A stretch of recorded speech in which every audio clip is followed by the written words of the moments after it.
edición nocturna.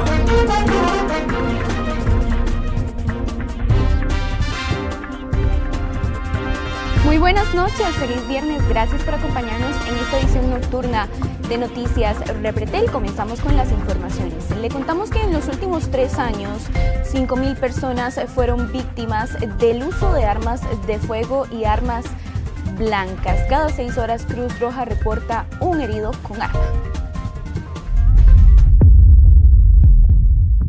Los ataques con armas de fuego y blanca han cobrado casi 700 vidas este año. Según Cruz Roja Costarricense, en el país se atiende una víctima mortal con arma de fuego e incluso ataques con arma blanca cada 6 horas.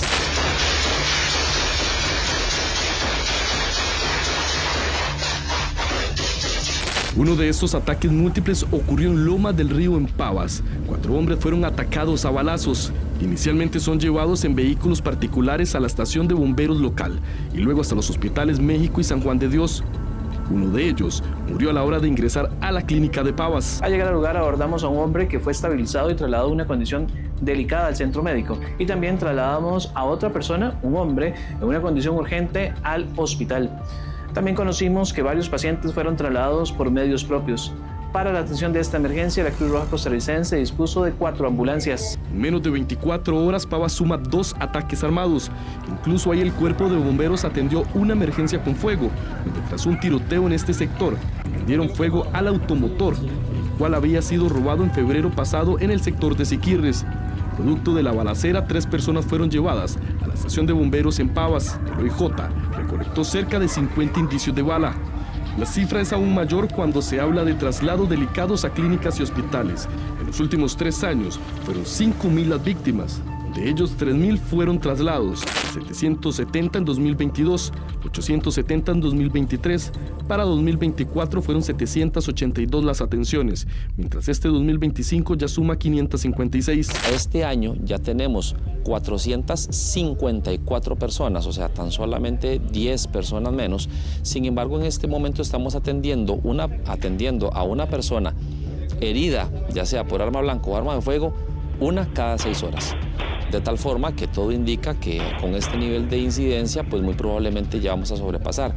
En este momento, de hecho, ya tenemos una cifra importante en donde estamos atendiendo más personas fallecidas por agresión que incluso por los mismos accidentes de tránsito. La cifra no es muy lejana si hablamos de fallecidos en el lugar. Fueron casi 2,000 en este mismo periodo, 407 en 2022, 565 en 2023, en 2024 fueron 547, mientras que este año ya contabiliza 454.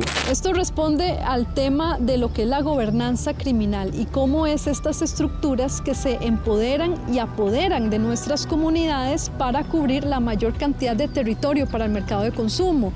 Por supuesto, esto genera rencillas con bandas contrincantes y pues obviamente para poder mantener cautivo el territorio, lo que hacen es asesinar a otras personas y lo hacen de una forma tan impulsiva y poco planificadora que lamentablemente resultan víctimas colaterales, personas inocentes que no tienen relación con estos eventos. Los barrios del sur mantienen una disputa por temas narco. En el país existen cerca de 350 agrupaciones delictivas. Hicimos un gran esfuerzo de despliegue en la zona de Alajuelita, donde se venían dando de 2 a 3 homicidios casi diarios.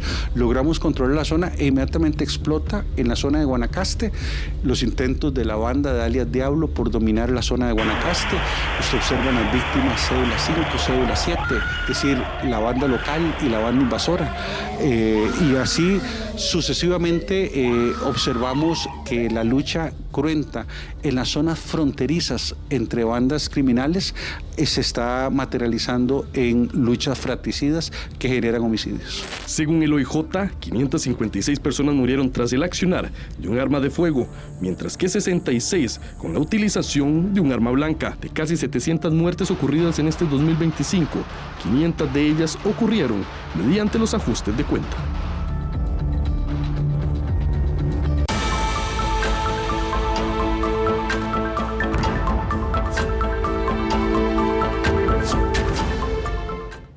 Pese a la disminución de lluvias, este viernes más de 40 personas permanecen en albergues en Guanacaste. Vecinos de Barrio Dent también evalúan daños tras inundaciones. Jeffrey Naranjo nos tiene los detalles a esta hora de la noche. Adelante, Jeffrey. Efectivamente, un viernes menos lluvioso que las precipitaciones que vimos este jueves en todo el territorio nacional. Sin embargo, las afectaciones continúan en varios sectores de nuestro país y es el caso de Piedades Sur en San Ramón, donde hace algunas horas inclusive ya los vecinos reportaron que nuevamente se dio el desbordamiento del río La Paz, lo cual provocó que se inundaran varias de las principales vías en el sector específicamente de Piedades Sur. Recordar que precisamente en esta área fue donde días atrás en esta ruta se había dado un deslizamiento, un derrumbe que mantuvo pues obstaculizado el tránsito vial en la zona de Piedades Sur, y nuevamente este viernes vemos como las lluvias, la gran cantidad de precipitaciones, también el nivel de saturación de suelos que se reportan en estas zonas de nuestro país pues han generado que se provoque esta afectación que están viendo ustedes en pantalla, específicamente en el cantón de San Ramón. Como pueden ustedes observar, inundaciones, un río bastante crecido que ha generado también pues la precaución para todos los conductores que transitaban desde horas de la noche por esta zona de este cantón alajuelense, y pues como vemos también ha sido una situación reincidente en el cantón de San Ramón. Inclusive recordar que a finales del mes de septiembre fueron más de 110 incidentes reportados al 911 únicamente en este cantón de la provincia de Alajuela, lo que en su momento reportó también la Comisión Nacional de Emergencias. Desbordamientos de ríos y quebradas que no han afectado únicamente San Ramón, sino que nos trasladamos también a lo que pasó este jueves en Montes de Oca, específicamente en Barrio Dent. Recordamos parte también de lo que les mostramos ayer, casas inundadas hasta el techo, incluso vehículos que quedaron tapados totalmente por el agua debido a una inundación que creció a más de 3 metros de altura, posterior a los aguaceros y el desbordamiento consecuente de la quebrada Los Negritos. Personas que tuvieron que ser evacuadas, más de 17 viviendas y varias personas incluso que debieron ser sacadas en bote por la Cruz Roja Costarricense en pleno centro de Montes de Oca. Por sorprendente que parezca, se dieron inundaciones de esta magnitud y algunas personas inclusive reportaron pérdida total dentro de sus viviendas, electrodomésticos, aparatos electrónicos. Sus pertenencias quedaron totalmente inservibles luego de que fueran alcanzadas totalmente por el agua, una inundación que se prolongó por más de 2 horas y fue hasta eso de las 8 de la noche del jueves que empezó a disminuir el caudal del agua. Los vecinos pudieron, algunos regresar a sus casas para evaluar los daños, incluso algunos lo tuvieron que hacer hasta la mañana de este viernes, tuvieron que irse a dormir a donde familiares o allegados debido al riesgo de que se volvieran a generar inundaciones si volvía a llover fuerte en este sector. Vemos esto también como parte de las afectaciones que se dieron en Barrio Dent, varias personas, varias viviendas afectadas y pues una situación que también ha sido recurrente para los vecinos tanto de la calle 37 como la calle 39, donde se suelen dar pues las inundaciones de mayor impacto. Inclusive las autoridades municipales están evaluando posibles medidas que se puedan tomar. Han pedido a la Comisión Nacional de Emergencias también que declare emergencia en esta zona y de esta manera pues de alguna forma poder intervenir, generar los trabajos que permitan redireccionar este gran caudal de agua que en la época lluviosa siempre ha generado pues afectaciones similares a los vecinos de Barrio Dent. Y pues la gravedad que tuvo esto durante la noche de este jueves lo pueden ver ustedes en pantalla en estas imágenes, el alto caudal de esta quebrada y como inclusive también los alrededores de la Universidad de Costa Rica, las cercanías de esta carretera también que pasa frente a la entrada de Derecho, se ven totalmente inundadas debido a estos constantes desbordamientos durante la época lluviosa. Vamos precisamente a escuchar parte de lo que dijeron algunos vecinos que vieron afectadas sus viviendas, perdieron gran cantidad de pertenencias. Escuchemos lo que mencionaron a Noticias Repretel. Debido a las precipitaciones en Guanacaste, específicamente en el distrito de Sardinal de Carrillo, se habilitó un albergue donde permanecen 15 personas que fueron movilizadas preventivamente debido al anegamiento de sus viviendas. Para las familias afectadas en Barrio Edén no se requirió abrir un albergue, ya que ellos se movieron a casas de familiares para pasar la noche. 102 atenciones brindó la Cruz Roja Costarricense también en lo que es la provincia de Guanacaste durante este jueves, atenciones que continuaron también a lo largo de este viernes, pues estamos hablando de que aún cerca de 42 personas permanecen en albergues, tanto de Nicoya como de Santa Cruz, debido a las fuertes inundaciones que también se registraron en estas localidades de la provincia guanacasteca durante este jueves, y que, como vemos, estas fuertes inundaciones pues generaron que varias viviendas fueran evacuadas. Personas aún deban permanecer este fin de semana en los albergues. En tanto se realizan las evaluaciones para determinar si no existe peligro de que vuelvan a presentarse pues las afectaciones a las que se vieron enfrentados tras los aguaceros de esta semana. Gran afectación también, como les mencionamos, en la provincia de Guanacaste, más de 100 atenciones que brindó la Cruz Roja Costarricense, y pues una situación, se podría decir, poco común en esta provincia, pues en esta época lluviosa no ha sido una de las regiones más afectadas por las lluvias. Suele ser la zona sur, también la zona norte, zonas fronterizas con Nicaragua, donde se han presentado pues mayor cantidad de incidentes e inundaciones, pero en este caso vemos que en Guanacaste las atenciones sí debieron darse esta semana debido al alto caudal que alcanzaron algunos ríos, las consecuentes inundaciones a las viviendas. Escuchemos el reporte actualizado de la Cruz Roja Costarricense sobre este caso. 102 incidentes por inundación han sido valorados por la Cruz Roja Costarricense en la región de Guanacaste. 42 personas han sido evacuadas por la crecida y desbordamiento de ríos. 17 en el sector de Curime, 25 en Casitas y 1 en Paraíso de Santa Cruz. Los cantones más afectados por las lluvias han sido Nicoya, Santa Cruz, Carrillo, Upala y Colorado. Se hace un llamado a la precaución a las personas que viven en zonas vulnerables. También las autoridades recalcan que carreteras mojadas, rutas propensas a derrumbes, los conductores tengan precaución para evitar que estas situaciones pues generen mayores incidentes. Gracias, Jeffrey. Así es, no bajar la guardia, mucha precaución si usted debe trasladarse a los diferentes destinos durante el fin de semana. Cambiamos de tema. Jueza de Limón dejó libres a detenidos de la banda Hijos de Al Qaeda tan solo 3 días después de que fueran detenidos en un allanamiento. Luego de ir como testigos a juicio contra una banda de Limón conocida como Hijos de Al Qaeda, cuyos imputados fueron dejados en libertad por orden de una jueza este viernes, los declarantes tienen miedo de represalias al saber que contra quienes hablaron seguirán viviendo hasta en su mismo barrio. Deben de darse o de tenerse bien fundamentadas principales requisitos como que los indicios, por ejemplo, vinculen directamente a los investigados en el delito, ¿verdad?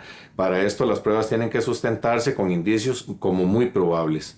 Otro es la imperante necesidad de poder fundamentar y garantizar la presencia de requisitos procesales tales como el peligro de fuga.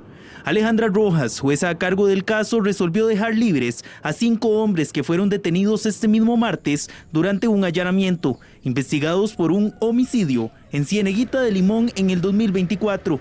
Sin embargo, la jueza dijo que con base a videos de cámaras de seguridad no se podía asegurar que todos los detenidos hayan participado efectivamente en el asesinato y por tanto consideró que la prueba era insuficiente para dictar prisión preventiva. Si bien fueron dejados en libertad, deberán firmar todos los días en los juzgados de Limón, en tanto se resuelve la apelación presentada por la Fiscalía Limonense a la decisión de este juzgado, pues la Fiscalía considera sí debe darse prisión preventiva a estas personas, sobre todo por la seguridad de los testigos. Un joven de 29 años pasará 6 meses en prisión por el asesinato de Elijah Faerron. Lo investigan por femicidio. El juzgado penal de San Carlos dictó 6 meses de prisión preventiva en contra del sospechoso del asesinato de Elijah Faerron. La fiscalía confirmó que contra el sujeto apellido González López, de 29 años, investigan el delito de femicidio en otros contextos. Una reciente reforma a la ley estableció que también se puede considerar femicidio cuando el autor se haya aprovechado de una relación o vínculo de confianza o amistad. Según ha informado Noticias Repretel, fue el 26 de septiembre cuando vieron a Ligia Faerron por última vez en su vivienda y en compañía del sospechoso. El 1 de octubre inició la investigación. Ya para el día 3 se ordenó el allanamiento de su vivienda, la cual encontraron sumamente desordenada. Para el 14, la policía judicial detuvo al sujeto y a 2 mujeres más, las mejores amigas de Ligia, madre e hija, apellido Linares y Monterrey, por colaborar con el asesinato posterior a su comisión. Un día después, lograron dar con el cuerpo. Pues ya se tenía una persona detenida como posible sospechoso y se sigue la tendencia en la cual, antes de que aparezca el cuerpo, el OIJ detiene a la persona sospechosa de haber cometido un ilícito de esta magnitud, de esta gravedad. Y bueno, una gran satisfacción para la policía que otro caso más en el cual se violenta la vida de una persona, en este caso una mujer, pues no queda impune. La Fiscalía espera la autopsia para conocer la causa y manera de muerte, así como la apertura de los celulares de los 3 sospechosos. A esta hora de la noche hacemos una breve pausa y ya regresamos con más de Noticias Repretel.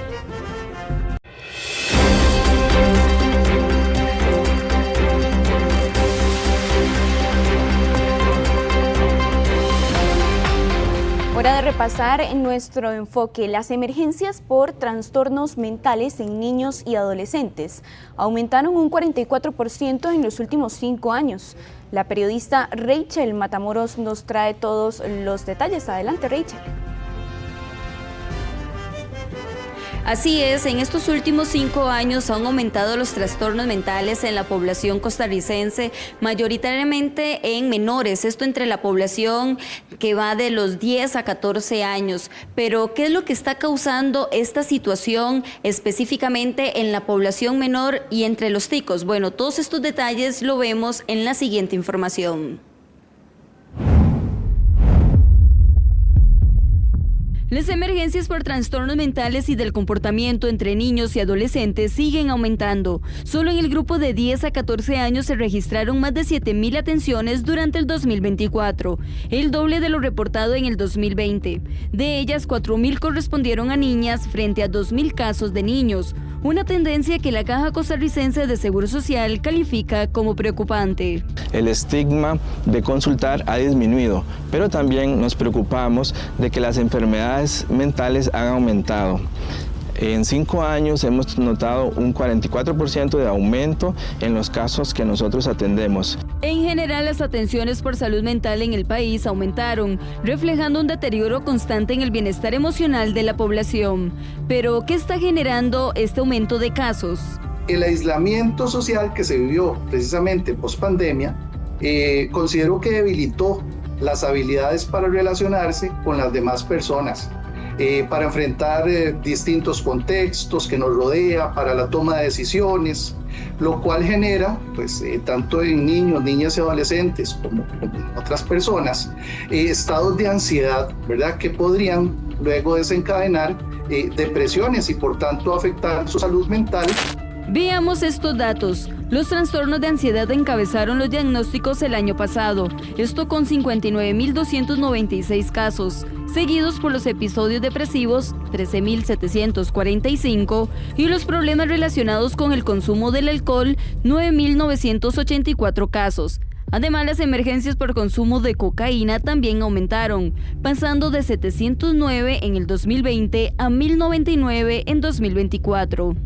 Preocupa profundamente el aumento de casos de ansiedad y depresión en nuestro país, especialmente entre las personas jóvenes.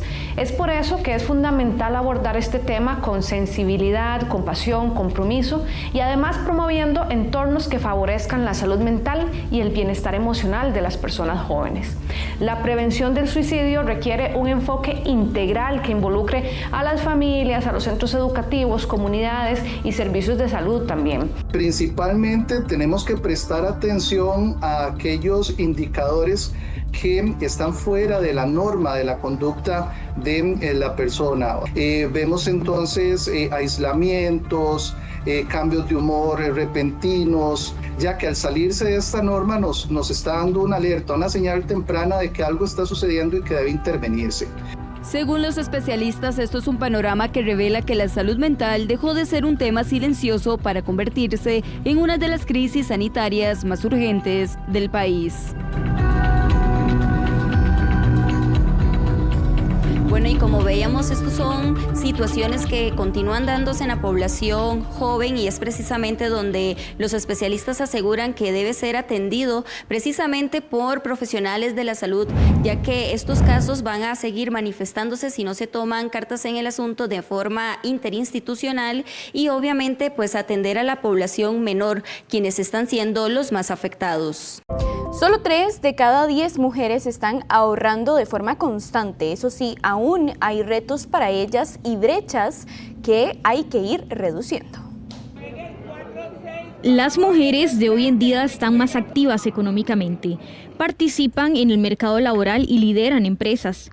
Antes, muchas de ellas eran marginadas. Sin embargo, todavía hay retos, por ejemplo, la independencia financiera.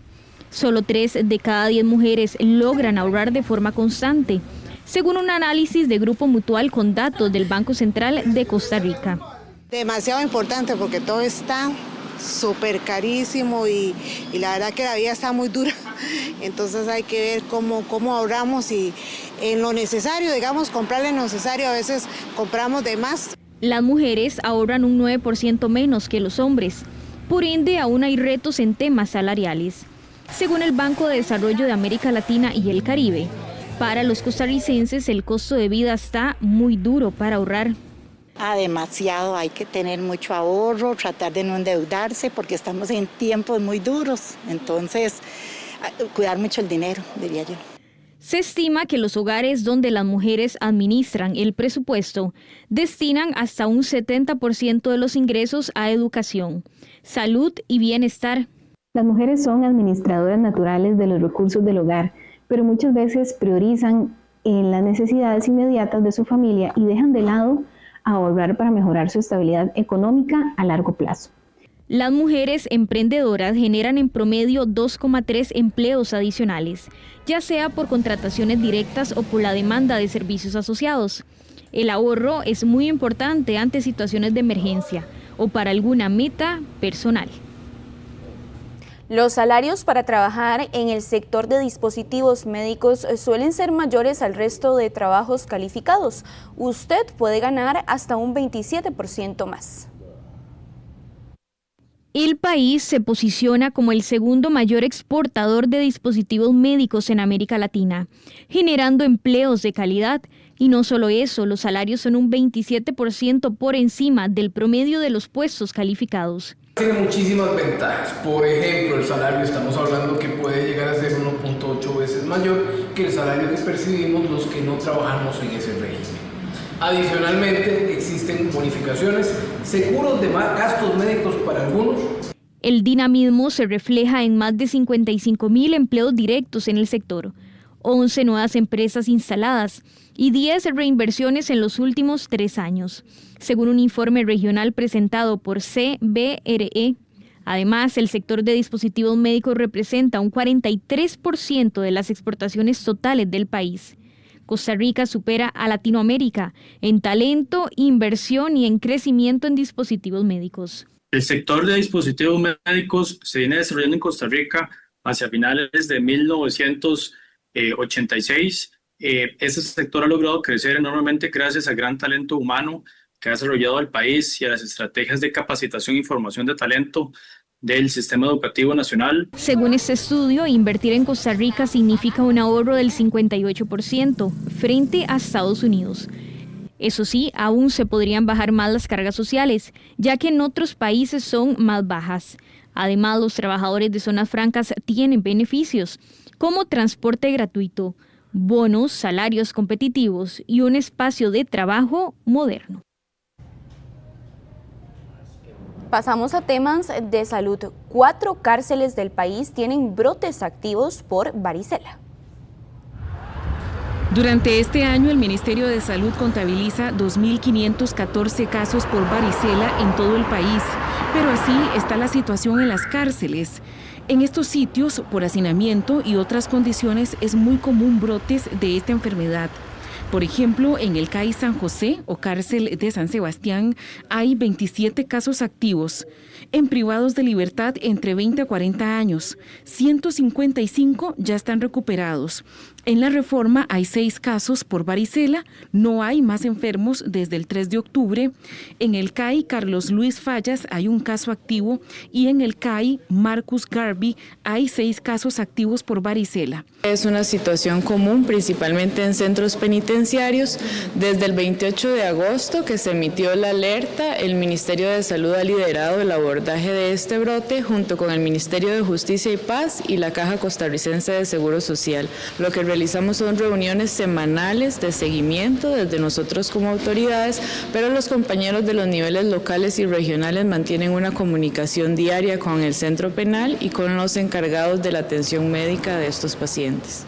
Por otro lado, de los más de 2.000 casos registrados en todo el país sumados a los privados de libertad afectados, hay enfermos en las 7 provincias. Por eso piden completar esquemas de vacunación ante síntomas de varicela como fiebre, erupción y brote, ir al EVAIS o a la clínica más cercana y mantener las medidas de higiene. Laura Fernández y Luis Amador presentaron sus planes de gobierno. La seguridad es la principal preocupación de ambas agrupaciones políticas. La candidata del Partido Pueblo Soberano, Laura Fernández, presentó su plan de gobierno de cara a las elecciones 2026. Se trata de un documento que incluye 5 grandes ejes con más de 520 acciones. En seguridad llamó la atención una restricción de garantías en los lugares con mayor índice de criminalidad. Significa que si la cosa se pone muy fea, que ni Dios lo permita, pero que si la cosa se llega a poner muy fea, con inteligencia policial, detectando los barrios de máxima delincuencia, levantar garantías y hacer operativos para sacar a estos maleantes de circulación. Luis Amador, candidato del Partido Integración Nacional, también presentó su plan de gobierno. Primero firmó un acuerdo nacional y después dio sus ideas en varias áreas, las más preocupantes, las de seguridad. A reactivar el Consejo Nacional de Seguridad, y esta escúchenla bien, porque ahí se sienta el director del OIJ, ahí se sienta el fiscal general, ahí se sienta el presidente de la Asamblea Legislativa y el presidente de la Comisión Legislativa de Seguridad y Narcotráfico. Ahí se sienta el ministro de Justicia, el de Fuerza Pública y el nuevo ministro de Gobernación. Y desde ahí se coordina todo. Ambas presentaciones se dio al día en que cerró la inscripción de partidos políticos en el Tribunal Supremo de Elecciones. Si las agrupaciones logran demostrar y se logra calificar que los partidos cumplieron con todos los requisitos, entonces se ordenará la inscripción de las candidaturas. Este proceso está a cargo de la Dirección General del Registro Electoral. Para febrero habrá 20 partidos a escala nacional y 5 partidos provinciales. Al mes, más de 1,000 pacientes interponen quejas para que en hospitales aceleren cirugías o resuelvan su condición de salud. Las extensas listas de espera en los hospitales públicos del país obliga a que ahora los pacientes busquen más apoyo en la sala cuarta para poder resolver su situación de salud o acelerar una cirugía. Un reciente análisis de la Sala Constitucional evidencia que los recursos de amparo relacionados con la salud siguen siendo predominantes. Por ejemplo, de enero al mes de agosto del 2025, 11.121 pacientes presentaron alguna queja por algún tema relacionado con la salud. Es increíble porque es demasiada la gente con enfermedades graves, muy graves, y están en lista de espera, esperando una operación, una quimioterapia o un tratamiento muy invasivo, y es demasiado el tiempo de espera. Esto significa que al menos por mes, más de 1,000 personas buscan a la sala cuarta para presionar de alguna forma la caja y así no permanecer tanto en lista de espera. Muchas personas mueren antes de que lleguen esas citas. Es una injusticia porque todos pagan el seguro y también tenemos derecho, ¿verdad? Todos tenemos derecho. ¿Usted considera o cómo ve a las personas que de repente, por la larga fila que hay, interponen un recurso de amparo? De ahí lo veo justo. Lo veo justo porque la enfermedad no se detiene, sigue adelante. Según la Cámara de la Salud, de acuerdo con datos publicados a marzo de este año, 190,000 personas esperan por una cirugía y 723,000 aguardan por un procedimiento diagnóstico. De acuerdo con expertos de la Universidad Nacional, cerca de 28,000 empleos podrían estar en riesgo para el 2027 por la implementación de inteligencia artificial.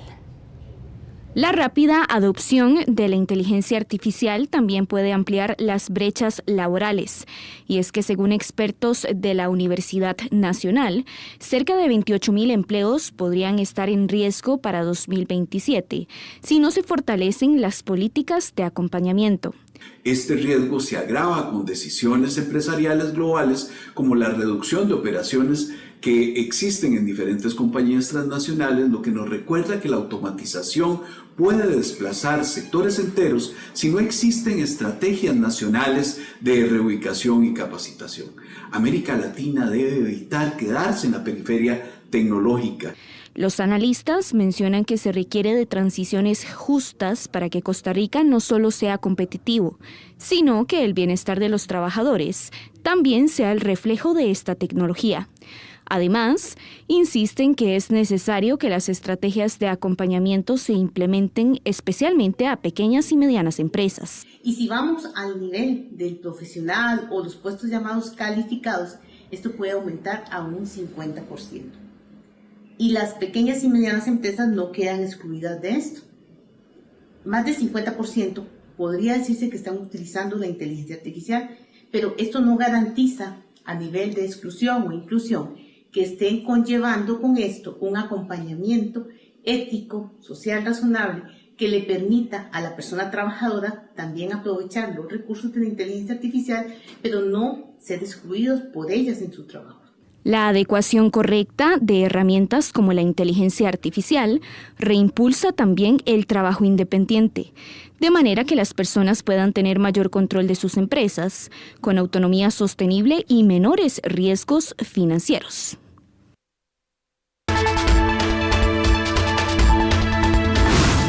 Vamos con información de última hora con nuestro compañero Jeffrey Naranjo, porque a esta hora de la noche se reporta un fallecido por atropello en San José. Adelante, Jeffrey.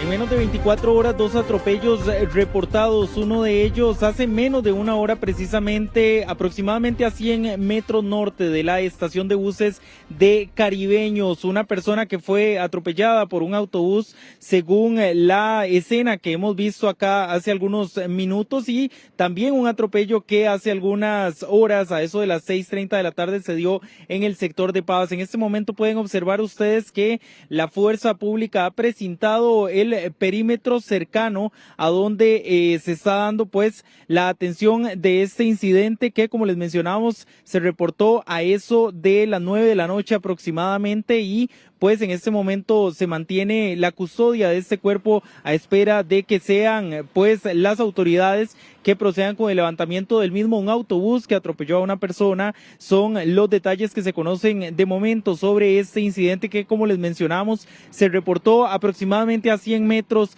de la estación de buses de Caribeños, de la terminal de buses del Caribe. Están viendo ustedes en este momento pues la presencia policial, también el autobús que habría pues atropellado a esta persona, y como les mencionamos, un segundo atropello que se reporta en las últimas horas. Otro de ellos también, que veremos en algunos momentos en imágenes, se dio en Pavas, frente al Liceo de Pavas específicamente. En este caso se trata de una mujer que iba cruzando el paso peatonal cuando, según el reporte de las personas testigas, también de la fuerza pública que atendió esta escena, pues fue impactada por una motocicleta, la cual hizo que esta persona también chocara contra un vehículo que posteriormente la atropelló y lamentablemente pues también perdiera la vida. 2 lamentables fallecimientos que se reportaron en horas de la noche de este viernes. Como pueden ustedes observar en imágenes, en este momento se da la atención en este sector cerca de la terminal de buses de Caribeños, y también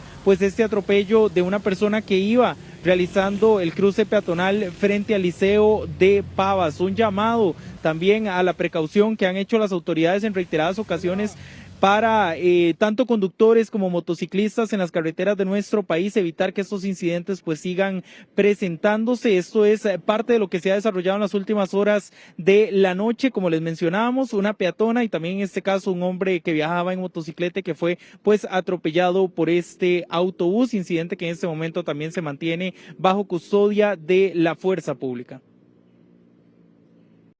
Nos vamos, que pase lindo fin de semana, cuídese mucho.